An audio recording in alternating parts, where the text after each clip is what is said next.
Įsivaizduok, įmonė, kuri moka tau pinigus vien už tai, kad kažkokie kiti žmonės laiko savo senus daiktus, senus rakandus, dviračius, galbūt nenaudojamus, dovanų gautus servizus ar pasenusius dokumentus tiesiog užrakintus garaže. Ir už šito paprasto sakinio iš tiesų slypi daugiau kaip 1000 sandėlių tinklas išsidėstęs per visą Ameriką su keliais milijonais kvadratinių metrų nuomai. Ir už tuos kelis milijonus kvadratinių metrų verslas generuoja pajamas, nuo kurių tu, kaip investuotojas arba investuotoja, gali pradėti gauti pasyvias pajamas kiekvieną mėnesį, nesirūpinant tai, kas ten ką pasidėjo į tuos sandėliukus. Klausimas, žinoma, tik vienas. Ar šitas verslas, kurio idėja šiandieną pasidalinsiu, yra vertas būti pasirinkto, ar tai eilinė kompanija, kurią neverta kišti savo pinigų? Labas, aš Justina ir šiandien pasidalinsiu apžvalgą vienos iš kompanijų, į kurią investuoju formuodama savo reitų portfelį. Portfeliu dalinuosi viešai ir noriu parodyti, kad investavimas tikrai nėra toks sudėtingas, kaip mes galvojame iki šios dienos ar pirmosiom investavimo dienom. Šiai dienai bendrai iš visų savo investicijų per metus jau gaunu daugiau kaip $3500 pasyviom pajamom, kurios įkrenta kas mėnesį ar kas ketvirtį. Jeigu nori prisijungti prie šitos mano kelionės, tai tiesiog kviečiu spausti laiką po šitų video, prenumeruok kanalą apačioje ir kviečiu kiekvieną užduoti klausimus, pabendrauti komentarų skiltyje. Tai šios dienos video yra apie NSA, National Storage Affiliates kompaniją, bendrai tokia apžvalga ir ne kaip kompanijai sekasi, kokie rezultatai, kokios galimos prognozės ateityje. Na ir tuo pačiu parodysiu, kaip susikelti savo investicinį portfelį ir jo pakeitimus, kai tokius atliekam į Snowball Analytics, tai yra mano portfelio rezultatų ir tikslų sekimo pasirinkimas. Na ir be abejo, kaip visą laiką kalbu apie reitus, tai parodysiu ir praktinę dalį, kaip atrodo portfelį šiai dienai ir kaip aš jį pasipildau spausdama mygtuką po mygtuko. Pradžiai, kad būtų šiek tiek konteksto, jeigu tu pirmą kartą pasijungiai mano kanalą ir nežinai, kas tie reitai, papasakosiu, kas tai yra, bendrai su paprastu pavyzdžiu, nuo tie, kas norit nukeliauti tiesiog prie praktinių veiksmų arba pačios apžvalgos, tai apačioj spauskit timestampus, laiko žymas ir keliaukit tiesiai į tą norimą video vietą. Bendrai, kas yra reitai? Jeigu paimtume patį paprasčiausią, artimiausią ir buitinį pavyzdį, ar ne, tai įsivaizduok, kad turi kaimyną, kuris turi didžiulį namą, o tame name yra atskirų 20 butų. Ir tas tavo kaimynas, ar ne, tarkim, pavadinkim jį broniu, jisai, ką daro, jisai nuomoja tas savo 20 turimų patalpų viename name. Ką mes galim padaryti, pasikalbėję su bronium, pasiūlyti jam dalį savo pinigų ir, tarkim, išsipirkti 1/8 ar 1/10 jo turimo nekilnojamo turto vieneto, su sąlyga, kad jisai, gaudamas mūsų pinigus, dalinsis gaunamomis pajamomis kartu su mumis. Tai vadinasi, kai už 20 patalpų pas bronių atkeliauja nuomos pajamas, jisai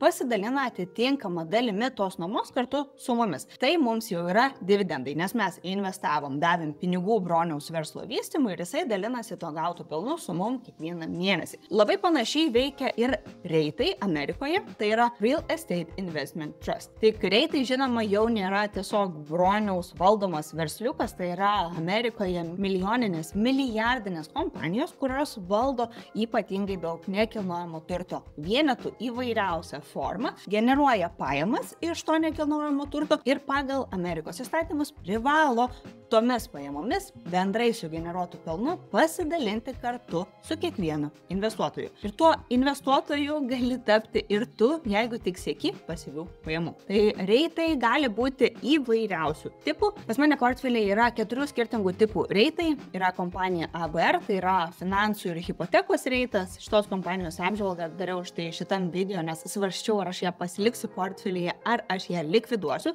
Kol kas jinai vis dar ten yra, tai jeigu nori pasižiūrėti tiesiog video štai čia. Kitas reitas pas mane yra OFF Realty Income, tai yra mažmeninės ir kasdieninių paslaugų nuomos verslas. Toliau yra VICI, tai yra pramogos ir laisvalaikis, kazino verslas, ar ne, nuomoja patalpas štai tokiem verslam. Toliau yra NSA, tai būtent šios dienos apžvalgos kompanija ir tai yra tiesiog paprasčiausias savarankiškos sandėliavimo verslas. Tai bendrai, kas yra NSA kompanija, ar ne? Tai tam atkeliauju pas juos į puslapį, kad pasižvalgyčiau, ką sako oficiali informacija. Ne? Ir spaudžiu, ar ne, company info pasirinkimą, kaip atrodo kompanijos bendras profilis, ar ne, ir ką aš galiu sužinoti iš jų oficialaus puslapio. Tai bendrai, kaip ir minėjau, ar ne, pati kompanija, tai yra nekilnojamo turto fondas, reitas taip vadinamas, kuris valdo daugiau kaip 1000 savitarnos sandėlių per visą Ameriką, iš viso 37 valstijose ir Puerto Rike, kas sudaro beveik 70 milijonų bendrai nuomojamo ploto. Pagrindinai pati kompanija uždirba iš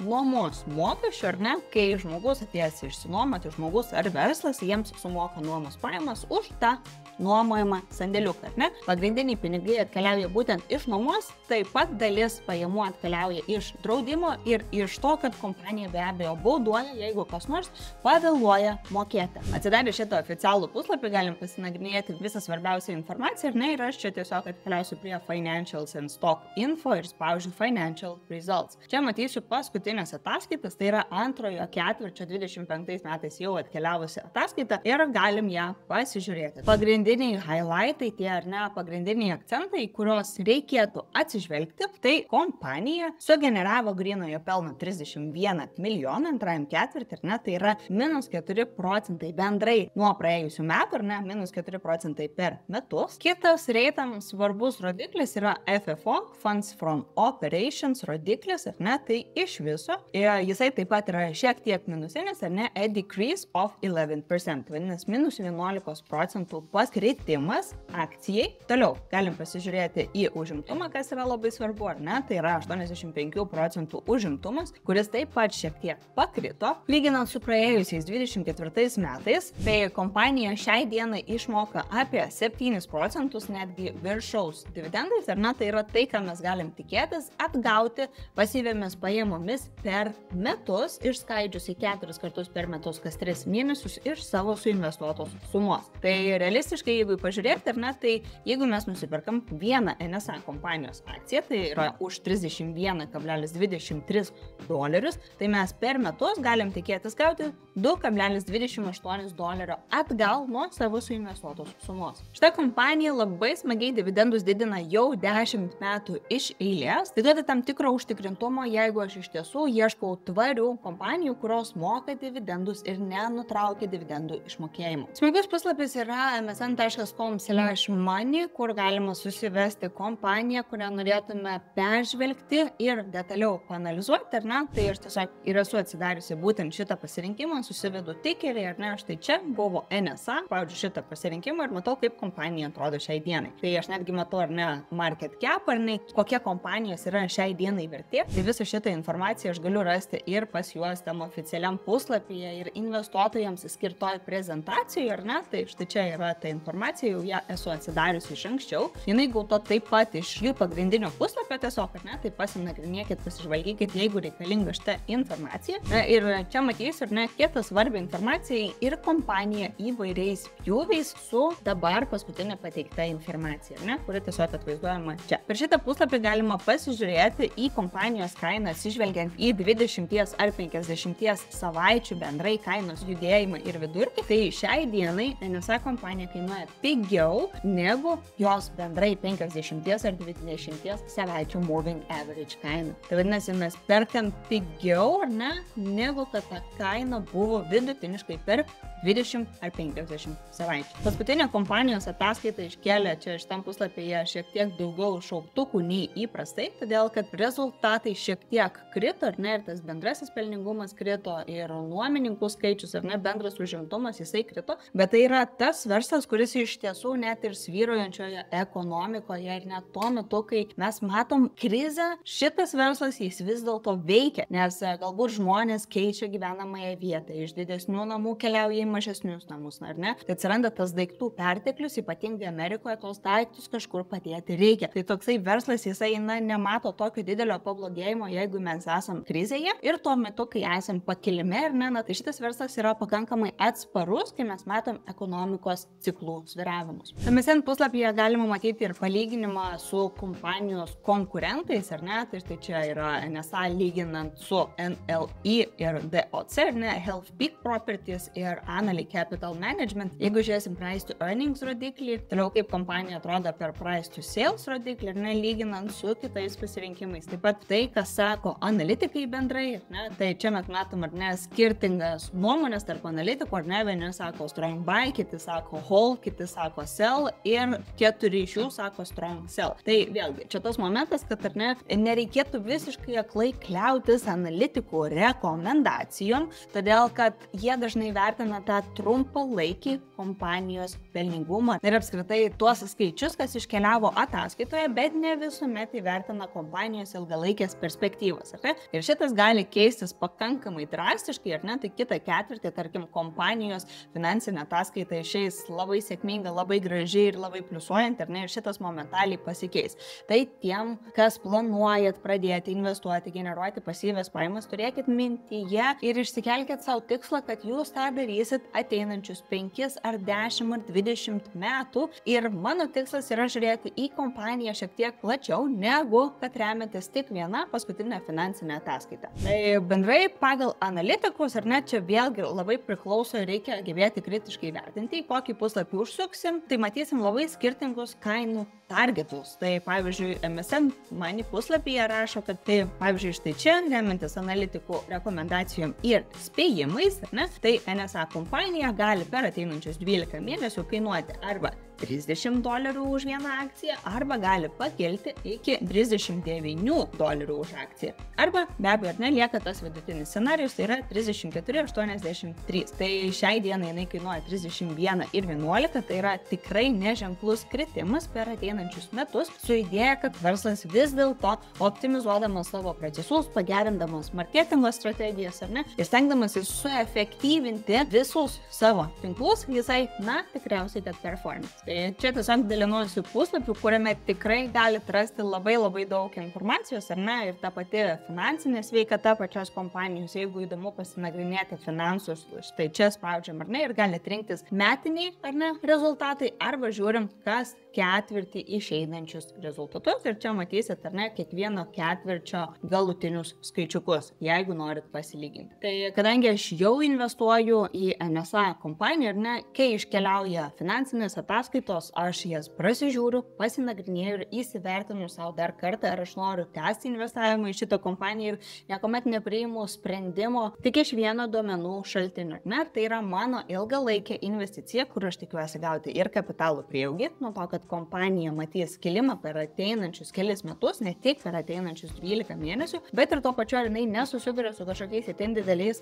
sunkumais, kurie kartojasi kelis ketvirčius iš eilės ir kas jau pradeda signalizuoti, ar ne, tokį kaip aliarmą, kad galbūt šita kompanija netinka ilgalaikį portfelį, nes bus blogai. Tai aš prisižiūrėjau tą pačią investuotojų prezentaciją, ar ne, kiekviena kompanija, kuri yra viešai kotiruojama biržoje, privalo ruošti tokius dalykus, ar ne, pasidalinti visą informaciją, kokie yra jų planai, tam, kad iš tiesų ne tik mes investuotume, ar ne, kaip nedideli investuotojai, kurie, tarkim, galbūt kiekvieną mėnesį užsiperka kompanijos po 100 vienetų, bet kad iš tiesų investuotų ir instituciniai investuotojai, ir MSN Money puslapį yra labai smagiai skiltis, ar ne, tai čia galima ateiti prie Investors ir pasižiūrėti, ar instituciniai investuotojai investuoja į tokius pasirinkimus. Tai grįžtam į msn.com, ar ne, spaudžiam prie Investors ir čia matysim, ar ne, kas yra top shareholderiai, pavyzdžiui, spaudžiu šitą pasirinkimą, ar ne, tai Vanguard grupė yra vieni pagrindinių šios kompanijos bendras savininkų, ar ne, tai būtent Vanguard grupė, ar ne, kaip instituciniai investuotojai turi beveik 10 milijonų NSA kompanijos akcijų, toliau yra BlackRockas, ar ne, Wasatch Advisors ir, na, State Street, tarkim, MSN puslapyje galima matyti, kas yra top pirkėjai, na, kas paskutiniu metu užsipirkinėjo daugiau NSA akcijų ir tuo pačiu matyti, kas yra top pardavėjai, tie, kurie nusimetinėja kompanijos akcijas. Tai čia matom, ar ne, tokias kompanijas kaip Aldo Association, Wasatch Advisors ir panašiai. Matom, kad vis dėlto tai nėra tokios milžiniškos dalys jų portfeliuose, kai jie nusimetinėja tas akcijas. Ne, jeigu pažiūrėsim į top shareholderius, ar ne, tai čia atrodo, kad praėjusį ketvirtį Vanguardas pardavinėjo NSA akcijas, bet tai yra visiškai visiškai mikro dalelė lyginant su dar praėjusiu ketvirčiu. Tai jie tiesiog rebalansuoja savo portfelius. Tai iš tos dalies nereikėtų bijoti, nes vis dėlto, tarkim, Vanguardo grupė laiko beveik 10 milijonų NSA akcijų. Tai ką aš išsinešu bendrai prasinagrinėjusi pati NSA kompanija,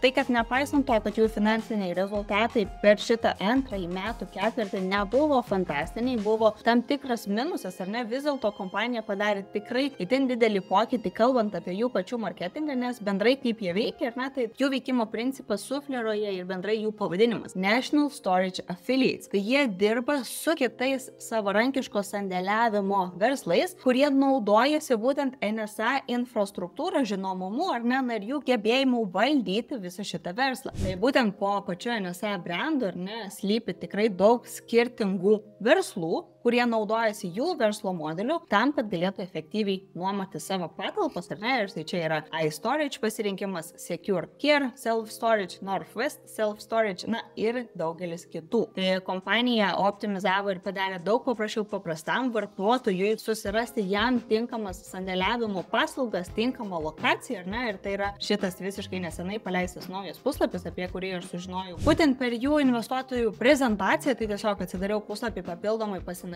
tai čia galima įsivesti zip kodą, būtent Amerikoje, kur mes esam, kad išmestų, kur yra artimiausios sandėliavimo paslaugos. Čia galima pasiskaityti, Storage Help, kas tai yra, būtent tas Self-Storage, Climate Control Storage, Vehicle Storage, galima turėti tuos garažus netgi ne taip dažnai naudojamiem automobiliam, taip pat yra verslo sandėliavimas. Toliau netgi galima virtualiai išsirinkti, pasimatuoti, kokio dydžio to sandėliuko man reikia. Tai gali būti small pasirinkimas, čia viskas be abejo yra pėdomis, tai yra 4 pėdos, 5 pėdos ir 5 pėdos. Ir yra labai smagus aprašymas, būtent šitas sandėliukas yra panašaus dydžio kaip nedidelė spinta. Kas ten telpa, tarkim 20 dėžių, netinka šitas, galiu atkeliauti prie large pasirinkimų, pasižiūrėti, kas preliminariai galėtų čia tilpti, pasižiūrėti tuos išmatavimus, ir pasiplanuoti, ar iš tiesų man reikia tokio dydžio sandėliuko. Toliau man dar patiko, kad netgi yra moving guide, tai pati kompanija yra paruošusi tam vartotojui kelis gidus, ką daryti likus 2 savaitėm iki išsikėlimo, arba net 8 savaitėm iki išsikėlimo, kad viskas vyktų sklandžiai. Tai tikrai palikta daug erdvės pačiam žmogui pasirinkti, susiplanuoti. Ir tas padeda klientui jaustis svarbiam, kad jo lūkesčiai, jo poreikiai, jo klausimai yra atsakyti,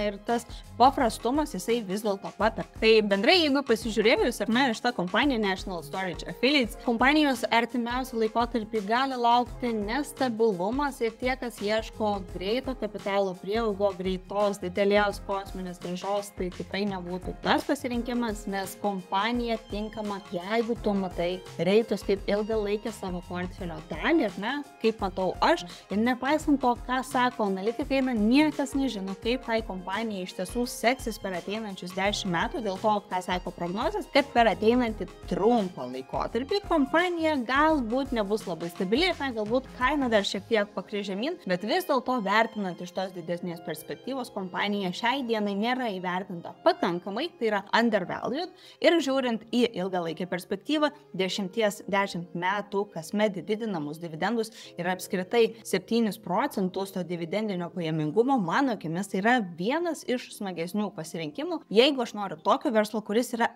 atsparus ekonominiam ciklam. Taip pat, ką noriu pažymėti, kad nepaisant to, kad mes internete galim rasti įvairiausių analitikų vertinimų, pirkti, nepirkti, parduoti, laikyti, niekas iki galo nežino ir neturi to krištolinio rutulio, kaip bus iš tiesų, tai viskas priklauso tik nuo mūsų pačių prisimtų sprendimų. Tai mano asmeninis vertinimas ir yra tik mano vertinimas, tai aš šitą kompaniją perku ir pildau toliau po save portfelį ir parodysiu, kaip paprasta yra tą padaryti per telefoną.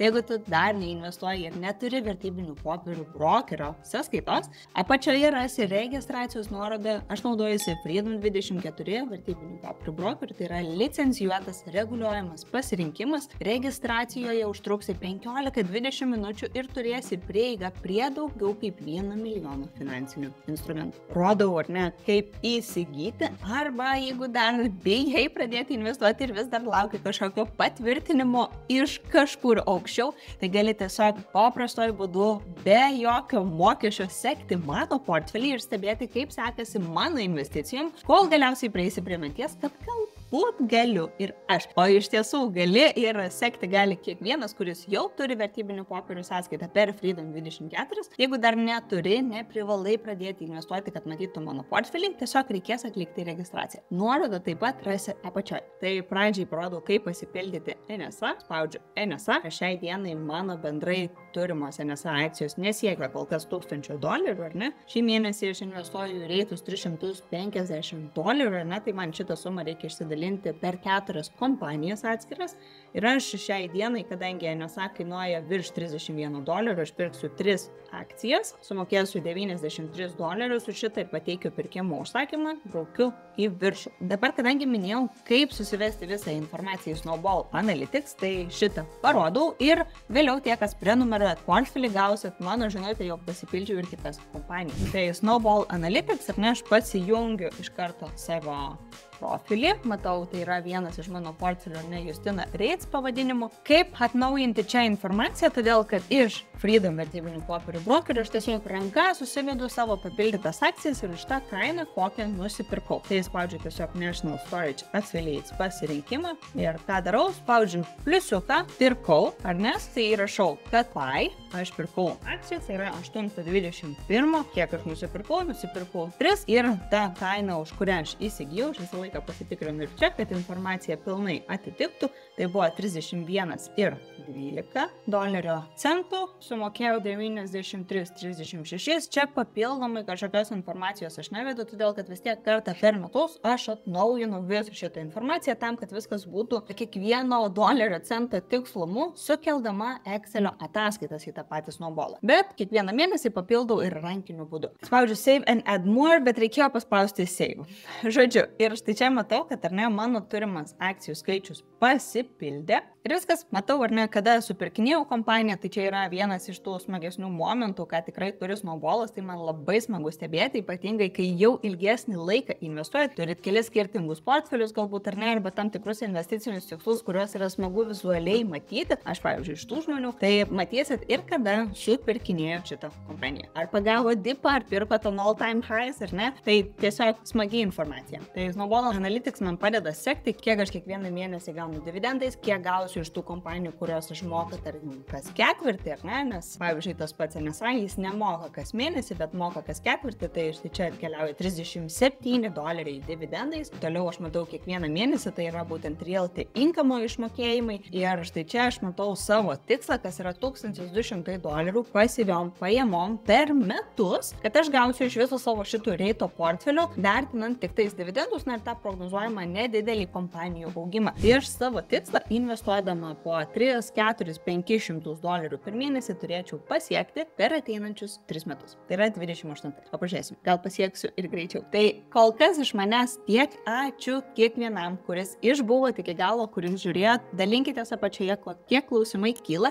Į kiekvieną iš jūsų žinučių atsakau pati asmeniškai. Labai smagu kurti tą bendruomenę, tai nebijom kalbėti apie pinigus. Suprantam, kad investuoti gali kiekvienas ir tai nėra taip sudėtinga. Metam šito lauką iš galvos ir leidžiam pinigam dirbti. Ačiū ir iki. Gerai. Žinau, čia apšilimas. Aš neparodžiau, kaip nusipirkti. Įrašiau.